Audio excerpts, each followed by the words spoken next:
ಈಗ ಚಂದ್ರು ಅವರು ರಾಣೆಬೆನ್ನೂರಿನಿಂದ ಕರೆ ಮಾಡಿದ್ದಾರೆ. ನಮಸ್ತೆ ಚಂದ್ರು ಅವರೇ. ನಮಸ್ಕಾರ. ನಮಸ್ತೆ. ಯಾರ ಬಗ್ಗೆ ಕೇಳಬೇಕಾಗಿತ್ತು?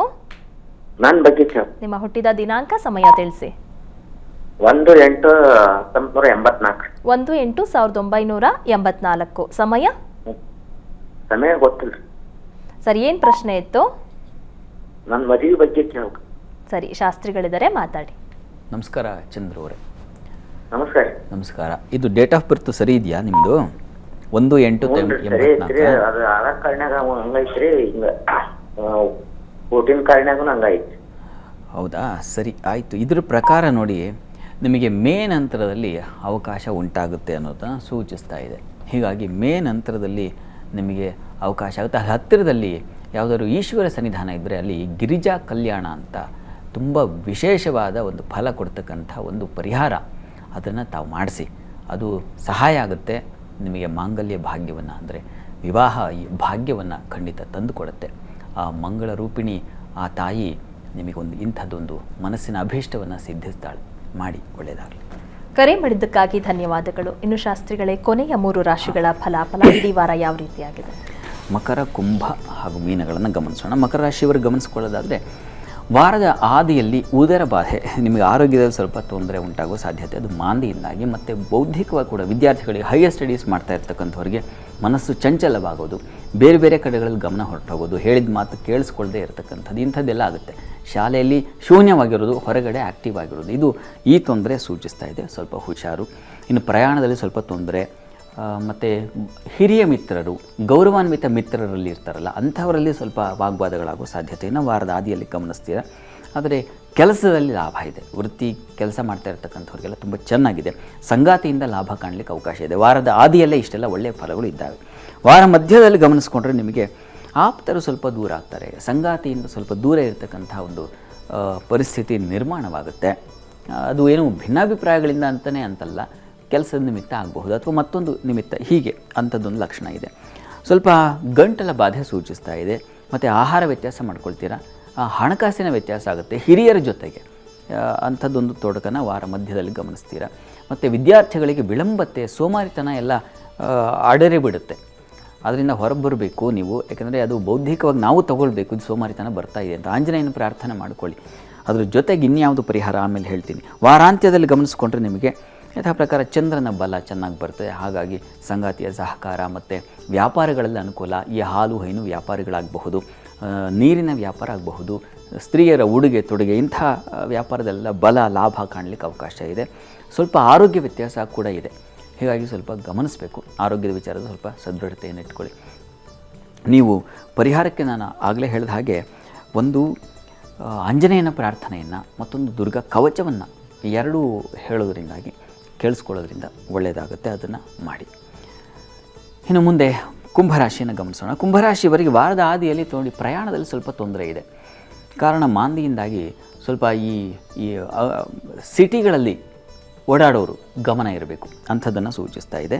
ಇನ್ನು ಸ್ವಲ್ಪ ಸಹೋದರಲ್ಲಿ ಭಿನ್ನಾಭಿಪ್ರಾಯಗಳು ಬರುವ ಸಾಧ್ಯತೆ ಇದೆ ವಾರದ ಆದಿಯಲ್ಲೇ. ನಿಮಗೆ ವೃತ್ತಿಯಲ್ಲಿ ಮಾತ್ರ ಚೆನ್ನಾಗಿದೆ, ಅನುಕೂಲವಾಗಿದೆ. ಯಾಕೆಂದರೆ ಕರ್ಮಾಧಿಪತಿ ಲಾಭದಲ್ಲಿರೋದು, ಚಂದ್ರನು ಅಲ್ಲಿ ಕರ್ಮಸ್ಥಾನದಲ್ಲಿ ಇರೋದು, ಇದೆಲ್ಲ ಕಾರ್ಯಸಿದ್ಧಿಯನ್ನು ಹೇಳುತ್ತೆ.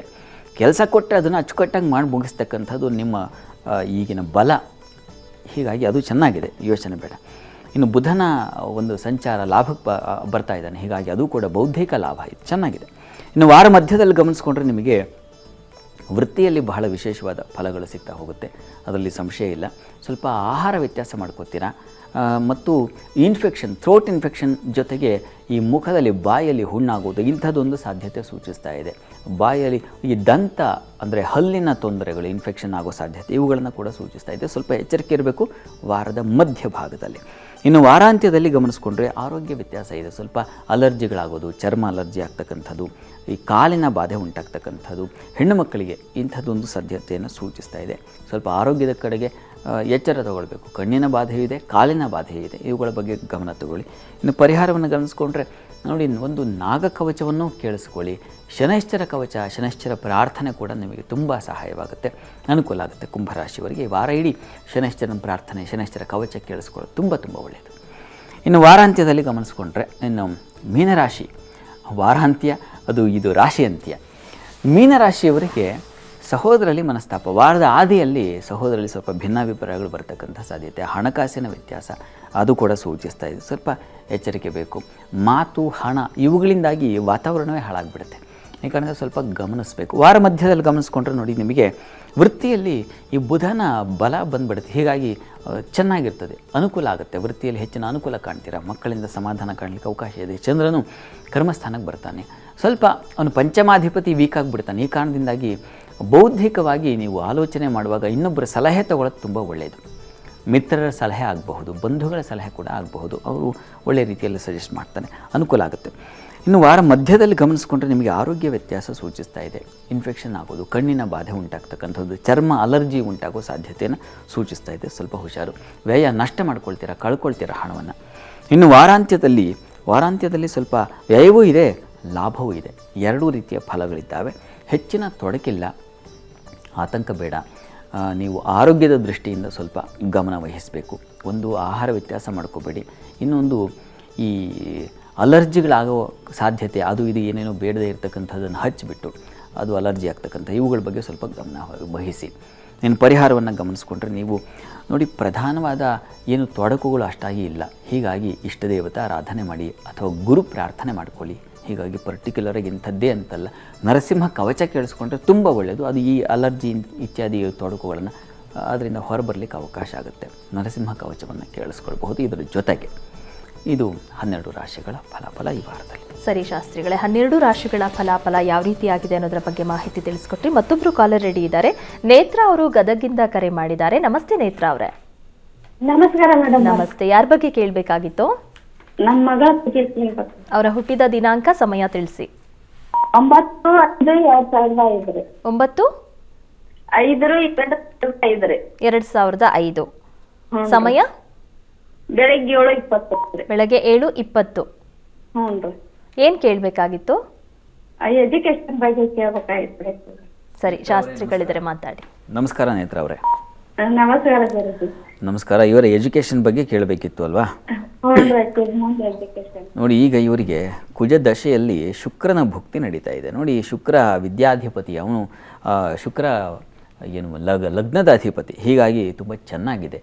ಕಾಲದಲ್ಲೂ ಈಗ ಪ್ರೆಸೆಂಟ್ ಕೂಡ ಶುಕ್ರ ಚೆನ್ನಾಗಿದ್ದಾನೆ. ಒಳ್ಳೆ ಉಚ್ಚ ಸ್ಥಾನದ ಕಡೆಗೆ ಅವನ ಪ್ರಯಾಣ ಇದೆ. ಹೀಗಾಗಿ ಚೆನ್ನಾಗಿದೆ, ಯೋಚನೆ ಬೇಡ.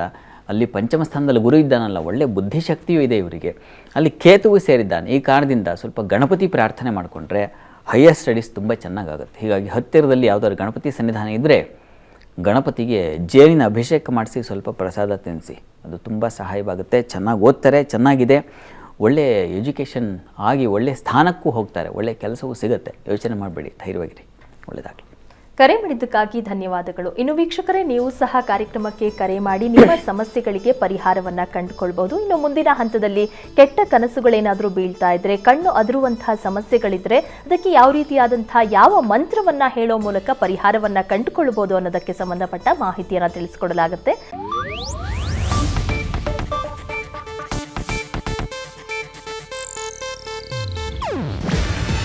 ಇದು ಏಷ್ಯಾನೆಟ್ ನ್ಯೂಸ್ ನೆಟ್ವರ್ಕ್ ಪ್ರಸ್ತುತಿ. ನೀವು ನೋಡ್ತಿದ್ದೀರಾ ಏಷ್ಯಾನೆಟ್ ಸುವರ್ಣ ನ್ಯೂಸ್.